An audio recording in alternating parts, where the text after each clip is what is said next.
네, 이제 하나님 말씀 보겠습니다. 하나님 말씀은 사무엘하 6장 1절에서 11절까지 말씀인데요.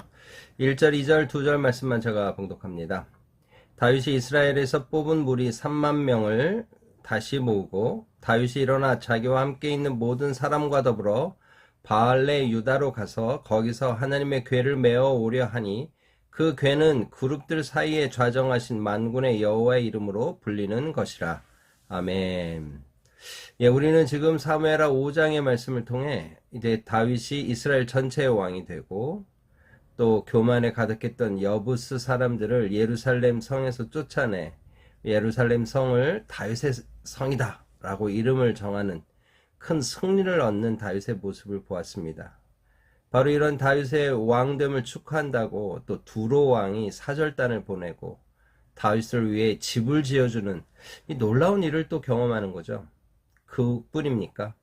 이 다윗이 왕이 되었다는 사실을 듣고 블레 사람들이 두 번이나 다윗과 싸움을 하지만 다윗이 하나님께 여쭈며 또 하나님이 직접 작전 계획까지 세워주시며 승리를 이끌으셨죠. 여러분, 하나님 앞에 살았던 다윗은 이렇게 정말 멋진 모습으로 이스라엘의 왕업을 시작하게 됩니다. 그런데 오늘 6장에 보면 이제 그가 이렇게 안정된 어떤 나라의 상황들을 이제 생각하면서 그가 이제 하나님의 법궤를 예루살렘 자신이 거쳐가고 있는 예루살렘 성으로 옮기려는 계획을 세우고 그 일을 시작합니다. 오늘 그 일을 통해 주님이 주시는 어떤 삶의 교훈이 무엇인지 함께 나눠보려고 하는데요. 1절입니다. 다윗이 이스라엘에서 뽑은 무리 3만 명을 다시 모으고 3만 명의 인원을 군인들을 또 하나님 앞에 좀 자격이 되는 3만 명의 사람을 모았다는 거죠. 그리고 어떻게 합니까?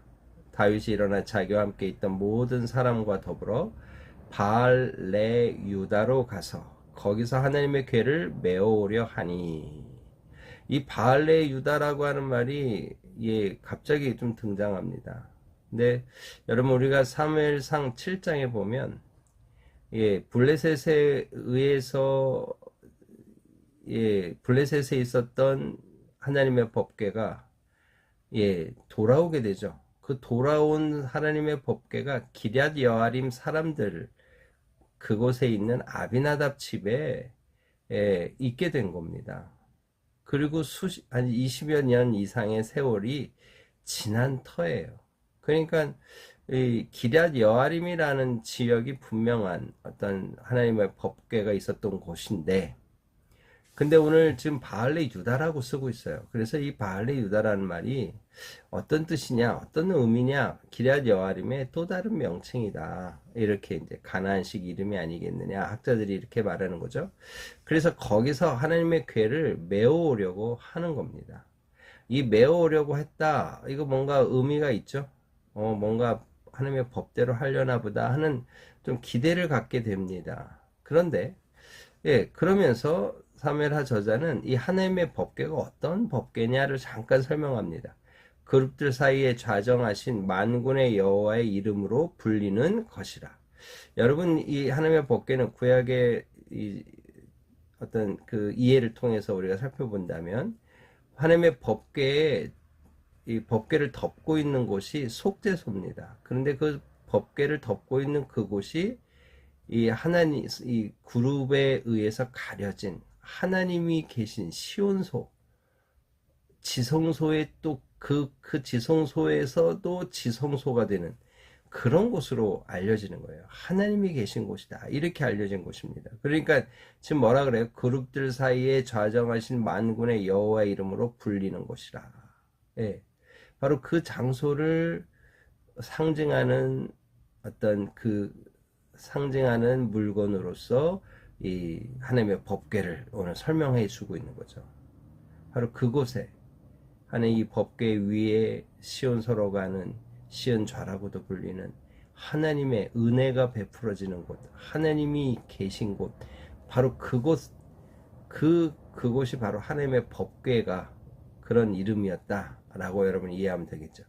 여러분, 그래서 이제 그런 법궤다라고 지금 설명하면서, 그런데 문제는 뭡니까? 메어 오려고 했다라고 설명을 해놓고는 3절에 보니까 그들이 하나님의 궤를 새 수레에 싣고 산에 있는 아비나답의 집에서 나오는데, 이 새 수레에 지금 법궤를 싣고 있는 거예요.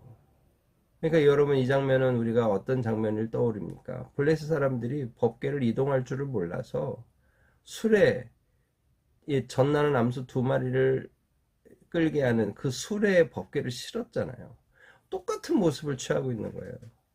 이건 하나님의 율법을 가진 이스라엘 백성으로서는 이렇게 행할 수 없는 거죠. 레위 지파 중 고앗 자손이 법궤를 매게 돼 있습니다. 어깨에 매는 거죠. 그런데 지금 수레에 싣고 있는 거예요. 지금 뭔가 지금 어긋나 있다라는 느낌이 탁 들 수밖에 없는 거죠.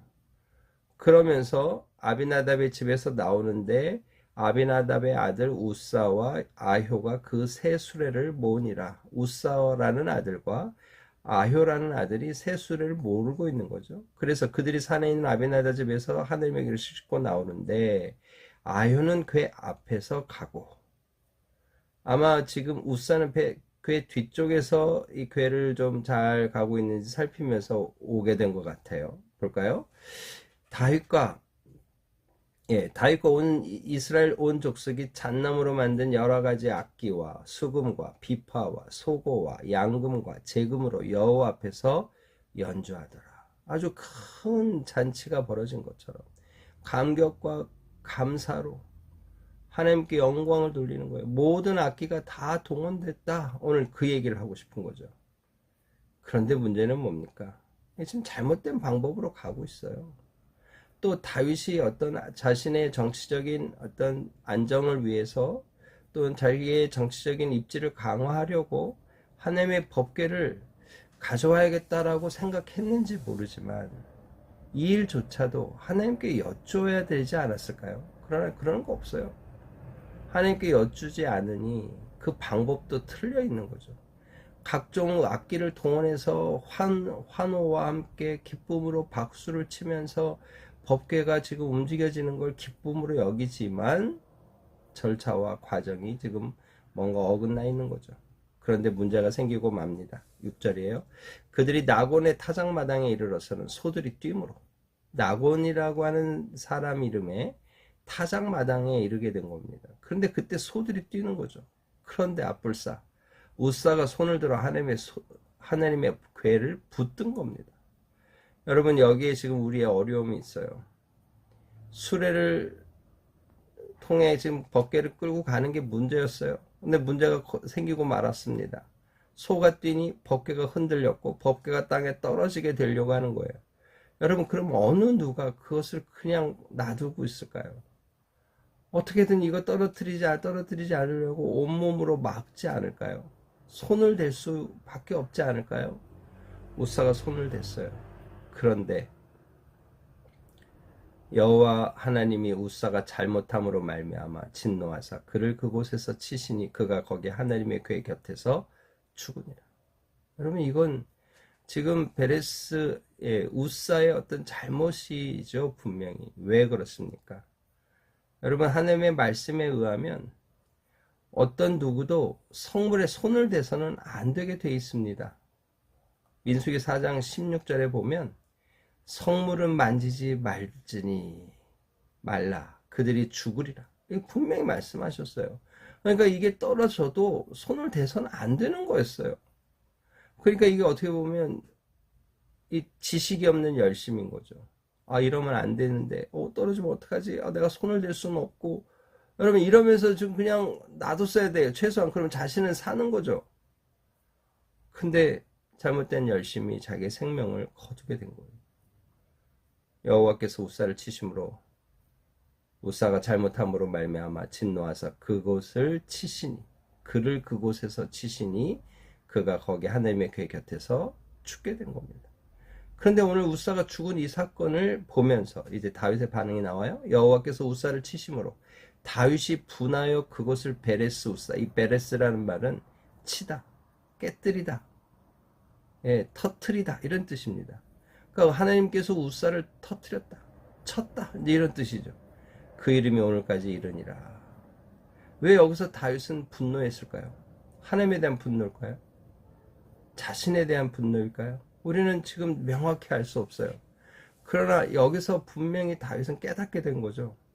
내가 지금 제대로 하나님 앞에 반응하며 하나님의 법궤를 이끌고 있는가? 지금 나의 만족을 위해서 법궤를 내 성으로 이끌려고 하는 것이 아닌가? 내가 잘못했나? 하나님이 나에게 이렇게 왜 이런 일을 하시지? 하고 자신에 대한 어떤 분노, 또 하나님께서 이 일을 행하심에 대한 어떤 마음의 어려움들을 지금 분노로 이게 어떤 감정을 표출하고 있다. 이렇게 우리가 설명할 수 있을 것 같습니다.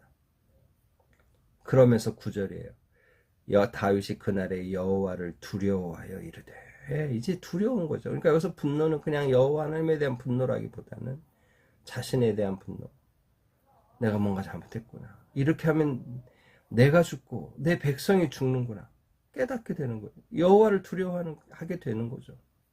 그냥 내 만족으로 여호와의 법궤로 움직이려 한 거예요.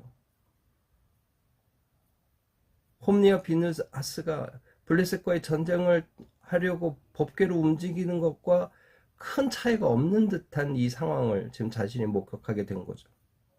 여호와를 두려워한 겁니다. 그래서 어떻게 해요?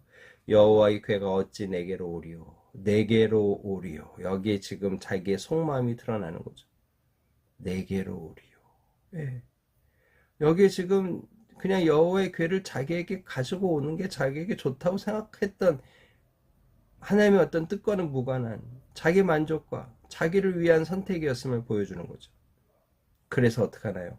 다윗이 여호와의 궤를 옮겨 다윗의 성 자기에게로 메어오기를 즐겨하지 아니하고 가드 사람 오벳 에돔의 집으로 메어간지라.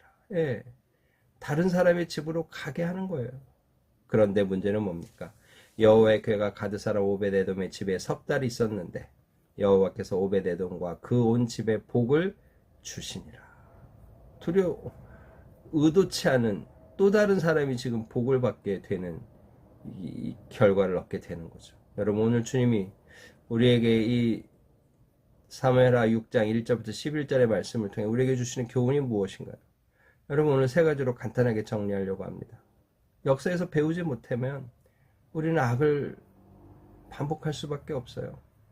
베세메스 사람들이 이 법궤 안을 쳐다보다가 죽게 됩니다. 오늘 그 똑같은 일이 벌어지는 거죠.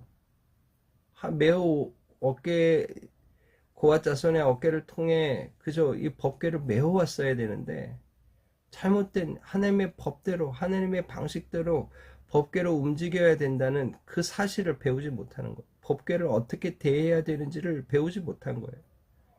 그래서 다윗 시대에도 또 한 번의 이 악한 결과를 맺게 됐다는 거죠. 그래서 결국 두 번째 오는 결론이 뭐예요?